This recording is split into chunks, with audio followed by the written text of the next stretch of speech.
Breaking news చూస్తున్నాం. తెలంగాణ సచివాలయంలో ఇవాళ కేబినెట్ సబ్ కమిటీ సమావేశం కానుంది. అభయహస్తం దరఖాస్తులపై సబ్ కమిటీ చర్చించనుంది. ఇప్పటికే ప్రజాపాలన దరఖాస్తులను ఆన్లైన్లో అధికారులు సిబ్బందితో ఎంట్రీ చేయిస్తున్నారు. ఇక ప్రభుత్వం అధికారంలోకి వచ్చాక పాలనపై సబ్ కమిటీ ఏర్పాటు చేసిన తొలిసారిగా సమావేశం నిర్వహించనున్నారు. ఈ సబ్ కమిటీలో మంత్రులు బట్టి విక్రమార్క, శ్రీధర్ బాబు, పొంగులేటి తదితర ఉన్నతాధికారులు పాల్గొనున్నారు.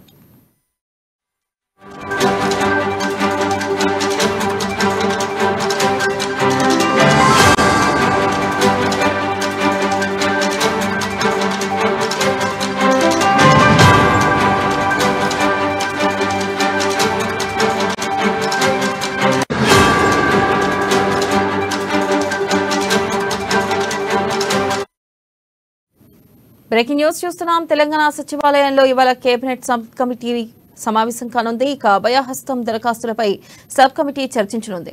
ఇప్పటికే ప్రజాపాలన దరఖాస్తులను ఆన్లైన్లో అధికారులు సిబ్బందితో ఎంట్రీ చేస్తున్నారు.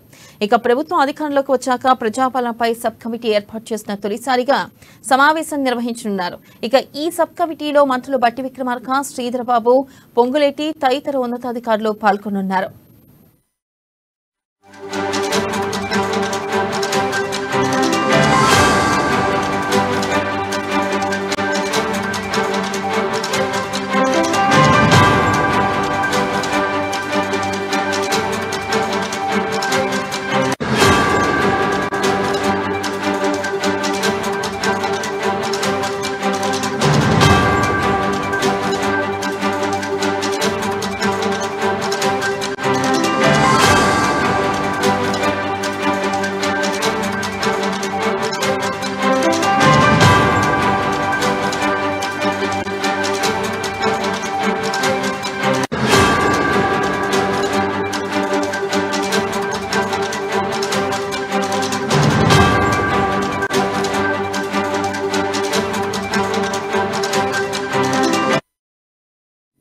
బ్రేకింగ్ న్యూస్ చూస్తున్నాం. తెలంగాణ సచివాలయంలో ఇవాళ కేబినెట్ సబ్ కమిటీ సమావేశం కానుంది. అభయహస్తం దరఖాస్తులపై సబ్ కమిటీ చర్చించనుంది. ఇప్పటికే ప్రజాపాలన దరఖాస్తులను ఆన్లైన్లో అధికారులు సిబ్బందితో ఎంట్రీ చేయిస్తున్నారు. దీనిపై మరింత సమాచారాన్ని మా ప్రతినిధి రాంబాబు అందిస్తారు. రాంబాబు, చెప్పండి, మొదటిసారిగా సబ్ కమిటీలో భేటీ నిర్వహించనుంది. ప్రధానంగా ఈ సబ్ కమిటీలో భేటీలో ఏ అంశాలపై చర్చించనున్నారు రాంబాబు? ఈ రోజు మొట్టమొదటి సబ్ కమిటీ సమావేశం జరుగుతోంది. సచివాలయం వేదికగా 3 సభ్యులతో కూడినటువంటి బట్టి విక్రమార్క డిప్యూటీ సీఎం, అదేవిధంగా పొంగులేటి శ్రీనివాసరెడ్డి రెవెన్యూ శాఖ మంత్రి, శ్రీధర్ బాబు ఐటీ శాఖ మంత్రితో కూడినటువంటి ఈ యొక్క సబ్ కమిటీ భేటీ జరుగుతా ఉన్నది. ఈ యొక్క సబ్ కమిటీ భేటీలో ప్రధానంగా మొన్న జరిగినటువంటి ఆన్లైన్ దరఖాస్తులకు సంబంధించినటువంటి అంశం పైన, అభయహస్తం దరఖాస్తులు ఏవైతే వచ్చినాయో వీటన్నిటిపైన కూడా చర్చించనున్నారు. మొట్టమొదటిసారిగా సబ్ కమిటీ అయితే భేటీ అవుతా ఉన్నది. ఈ యొక్క 3 గంటలకు ఈ యొక్క సచివాలయంలో జరిగేటువంటి సబ్ కమిటీ భేటీలో ప్రధానంగా అభయహస్తం దరఖాస్తులకు సంబంధించిన పైన చర్చ జరుగుతుంది.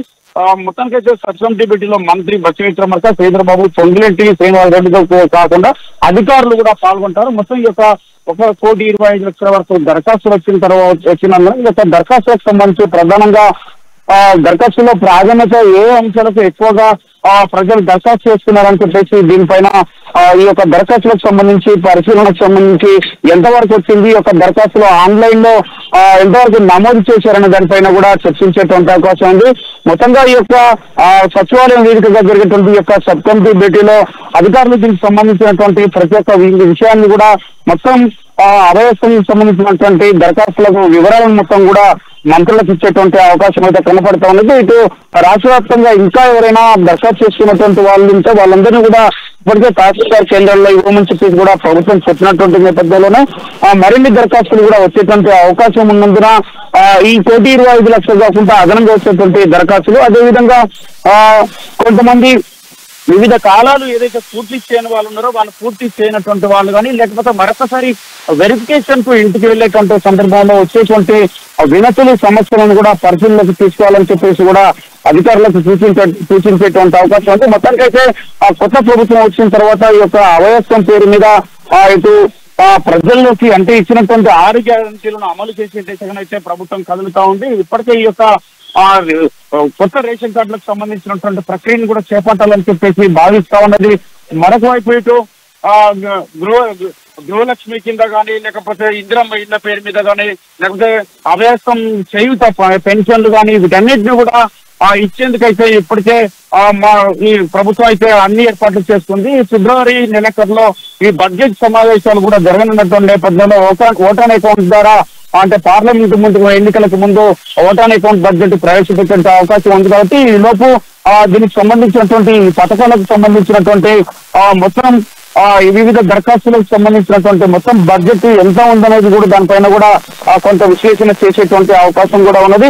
మొత్తానికైతే రాష్ట్రంలో తెలంగాణ ప్రభుత్వం తెలంగాణ ప్రభుత్వంలో కొత్తగా కాంగ్రెస్ ప్రభుత్వం వచ్చిన తర్వాత తీసుకున్నటువంటి దరఖాస్తులకు సంబంధించి ఈ యొక్క ప్రక్రియ ఎంతవరకు వెళ్ళిందనే దానిపైన అయితే ఈ యొక్క ఆన్లైన్ అప్లికేషన్లు కొన్ని అప్లికేషన్లు అక్కడక్కడ రోడ్ల పైన దర్శనం ఇచ్చినటువంటి నేపథ్యంలో వాటిపైన కూడా ఇప్పటికీ అధికారులపైన వేటేసినటువంటి ప్రభుత్వము జిహెచ్ఎంసీ అధికారులు ఆ యొక్క అప్లికేషన్లకు సంబంధించినట్టు కూడా పూర్తిగా ఏ ఒక్క అప్లికేషన్ కూడా మిస్ కాకుండా ఉండేందుకైతే తగు చర్యలు తీసుకుంటా ఉన్నది. ఇప్పటికే ప్రైవేట్ ఏజెన్సీ ద్వారా ఈ యొక్క ఆన్లైన్ చేస్తున్నటువంటి నేపథ్యంలో మొత్తం ఆన్లైన్ ప్రక్రియ పూర్తి కాగానే దీనికి సంబంధించి పరిశీలన తర్వాత అధికారులు స్వయంగా ఇంటికి వెళ్ళి ఈ యొక్క అప్లికేషన్లను అయితే పరిశీలించిన తర్వాత ఈ యొక్క లబ్ధిదారులకైతే న్యాయం చేకూర్చే విధంగా వాస్తవంగా ఎవరైతే అసలు సీసలైన లబ్ధిదారు ఉంటారో వాళ్ళందరికీ న్యాయం చేసే విధంగానైతే ఈ యొక్క దరఖాస్తులకు సంబంధించి ప్రజాపాలనకు సంబంధించినటువంటి దరఖాస్తులు 6 గ్యారెంటీల అమలుకైతే ప్రభుత్వం ముందుకెళ్ళనుంది. మొత్తంకైతే ఈ యొక్క సమీక్ష సమావేశంలో ఈ 6 గ్యారెంటీలకు సంబంధించినటువంటి ప్రజాపాలన అభయస్థం పథకం కింద ప్రజాపాలన దరఖాస్తులు ఇస్తున్నాం. వీటన్నింటినీ కూడా ప్రభుత్వం క్షుణ్ణంగా పరిశీలించేటువంటి అవకాశం అయితే కనబడుతోంది. వెన్నెల అయితే రాంబాబు ఈ నెలలోనే మరో 2 పథకాలను కూడా ప్రవేశపెడతారని కూడా తెలుస్తుంది ప్రభుత్వం. మరి అప్పటిలోగా ఈ దరఖాస్తుల పరిశీలన ముగుస్తుందా రాంబాబు? ఈ నెల చివరికల్లా ఈ యొక్క దరఖాస్తులకు సంబంధించినట్టయితే ఆన్లైన్ ప్రక్రియ పూర్తి కావాలని చెప్పేసి స్పష్టంగా ఆదేశాలు జారీ చేయడం జరిగింది. దీనికి సంబంధించి ఇప్పటికే అధికారులు అయితే చకచకా దీనికి సంబంధించి ఆన్లైన్ లో నమోదు ప్రక్రియ అయితే ప్రారంభించడం జరిగింది. ఇది నమోదు ప్రక్రియ ప్రారంభం కాగానే దీనికి సంబంధించి ఇప్పటికే ఒకవైపు విపక్ష పార్టీలు కూడా 100 రోజులు మేము సమయం వరకు వేచి చూస్తామని చెప్తా ఉన్నాయి. 100 రోజుల్లో ఈ యొక్క పథకాలు ఏదైతే ఇచ్చినటువంటి 6 గ్యారెంటీలు అమలు కాకపోతే దానిపైన మేము ప్రత్యక్ష కార్యాచరణలకు దిగుతామని చెప్పేసి ప్రజల నుండి వ్యతిరేకత ప్రజలందరినీ కూడగట్టుకుని ఆందోళనలు చేపడతామని చెప్పి చెప్తున్నటువంటి పరిస్థితి ఉన్నది. కాబట్టి ప్రభుత్వం కూడా వాళ్ళకు విపక్షాలకు అవకాశం ఇవ్వకుండా ఉండేందుకే చకచక పనులను అయితే ముందుకు తీసుకెళ్తా ఉంది. ఈ నేపథ్యంలోనే ఈ యొక్క ఆన్లైన్ దరఖాస్తులకు సంబంధించిన అంశం కానీ లేకపోతే అభయస్వామి పథకానికి సంబంధించినటువంటి ముందుగా రేషన్ కార్డులకు సంబంధించినటువంటి అంశం అయితే ఇంకా ప్రక్రియ చేపట్టలేదు. కాబట్టి కొత్తగా రేషన్ కార్డులను ఇస్తేనే ఈ యొక్క పథకాలు వస్తాయని ముఖ్యమంత్రి స్వయంగా చెప్పడం జరిగింది. కాబట్టి రేషన్ కార్డుల ప్రక్రియ వేగవంతం చేసేటువంటి అవకాశం ఉంది. ఎవరైతే రేషన్ కార్డులు లేదో వాళ్ళందరికీ ఎవరైతే లబ్ధిదారుడు రేషన్ కార్డుకు అర్హుడు ఎవరైతే ఉన్నారో అర్హులైనటువంటి వాళ్ళకి ఈ యొక్క రేషన్ కార్డులు ఇవ్వాలని చెప్పేసి భావిస్తూ ఉన్నది. రేషన్ కార్డులు ఇచ్చిన తర్వాత ఈ యొక్క పథకాలను వెంటనే ప్రక్రియ చేపట్టాలని భావిస్తోంది. అదేవిధంగా ఎవరికైతే ఇల్లు లేవో పరిశీలన చేసి అదేవిధంగా వెరిఫికేషన్ అక్కడికక్కడే వెరిఫికేషన్ చేసి గ్రామ సభలలోనే ఈ యొక్క ఎవరికైతే ఇల్లు లేవో లేకపోతే వాళ్ళందరినీ యొక్క లిస్ట్ అవుట్ కూడా చేసేటువంటి అవకాశం ఉంది. పెన్షన్ కు ఎవరైతే నిజమైన అర్హులు అనే దానిపైన కూడా అక్కడికక్కడే దానిపైన వెరిఫికేషన్ చేసి నిర్ణయించేటువంటి అవకాశం అయితే కనబడుతుంది.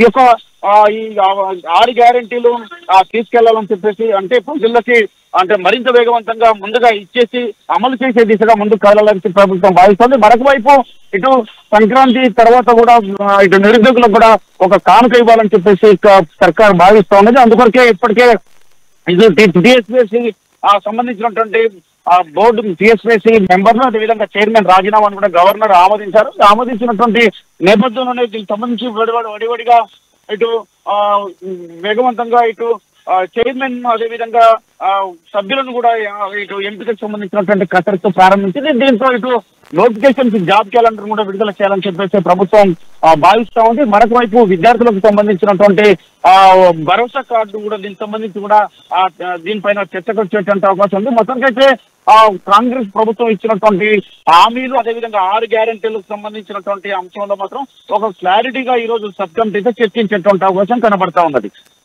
అలాగే దరఖాస్తులు చేసుకోవడానికి ఎంతవరకు సమయం ఉంది రాంబాబు?